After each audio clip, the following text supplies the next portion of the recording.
India is hosting a very important leader this week, Sri Lanka's newly elected president, Anura Kumara Dissanayake, or as his people call him, AKD. He is a firebrand Marxist leader. He was also very critical of India in the past during the Sri Lankan Civil War, which ended in 2009. Now, the same man has become president. So naturally, there were questions. Would AKD work with New Delhi? Or would he be a Sri Lankan Mohammad Muizu? Thankfully, the indications are that he won't be like Muizu. Let me explain why, starting with this visit.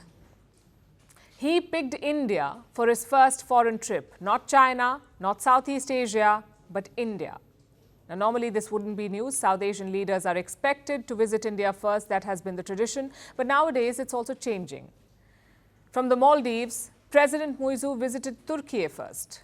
From Nepal, Prime Minister Oli visited China first. And from Bangladesh, Mohammad Yunus went to the US. So AKD picking India is a statement, a vote of confidence for New Delhi. He got a ceremonial welcome at India's presidential palace today, the Rashtrapati Bhavan. Take a look at this.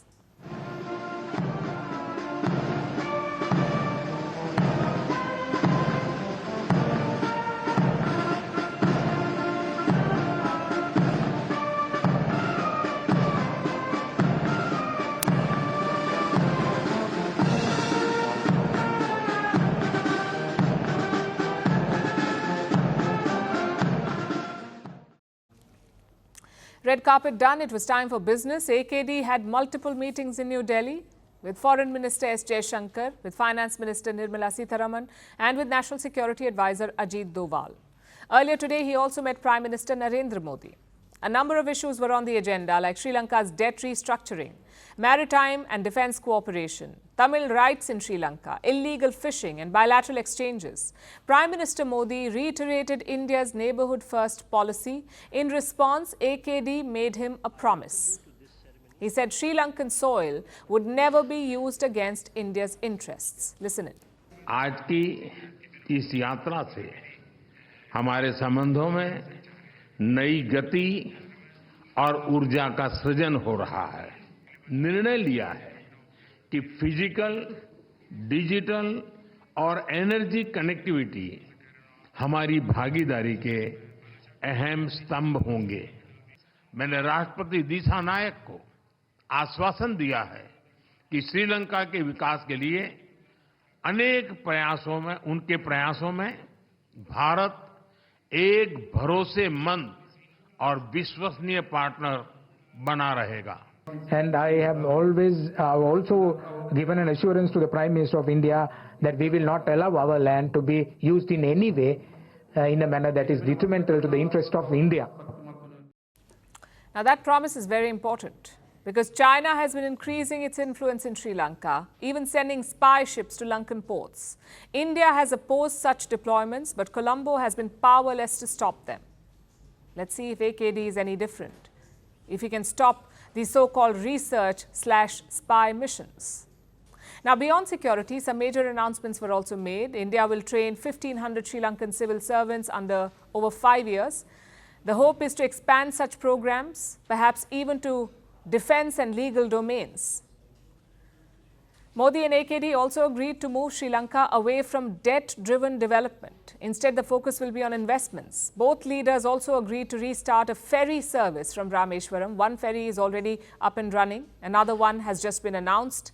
They also focused heavily on energy ties. Just think back to Sri Lanka's crisis in 2022. The energy sector was among the worst affected. People had no power for hours on end. Now, India is stepping in to help. It has announced 3 major moves. First, India will supply liquefied natural gas or LNG to Sri Lankan power plants. Second, it is looking to connect power grids, basically share electricity. And third, lay a multi-product petroleum pipeline from India to Sri Lanka. You can use this to transport any type of fuel, kerosene, diesel, jet fuel, anything. On trade, India and Sri Lanka agreed to settle more transactions in local currencies. That's the Indian and Lankan rupees. AKD also requested Modi's help to join the BRICS, though it's not clear how the Indian side reacted to this. And finally, on defense, they agreed to conclude a defense cooperation pact. All in all, a lot of developments, and frankly, it looked unlikely a year ago. You see, AKD leads a political party called JVP. That's the Janata Vimukti Peramuna. It has a violent and anti-India past. The JVP organized two insurrections in the last century, one in 1971 and the second in 1987, and both led to thousands of deaths. They saw India as an imperialist power in Sri Lanka. When New Delhi deployed peacekeepers, the JVP protested. So the history is quite problematic. Yet, AKD seems to be at home in New Delhi and India seems thrilled to host him. So what's going on here? Well, for AKD, the logic is simple. India is Sri Lanka's biggest and most important neighbor. He needs New Delhi's help to stabilize his economy. That's where he's coming from. Same with India. India hosted AKD in February this year. He held meetings with Jaishankar and Ajit Doval. Remember, this was before the elections in Colombo. They also gave him a sneak peek into the Aadhaar system. It shows a great degree of flexibility from India, something that we did not see in Bangladesh or in the Maldives. New Delhi saw that AKD's stock was rising. They knew that he had an anti-India past, yet they reached out to him. And so far, the gamble has worked. AKD has done the right thing by visiting India first. He's also promised to protect Indian interests. Let's see if he stands by his words.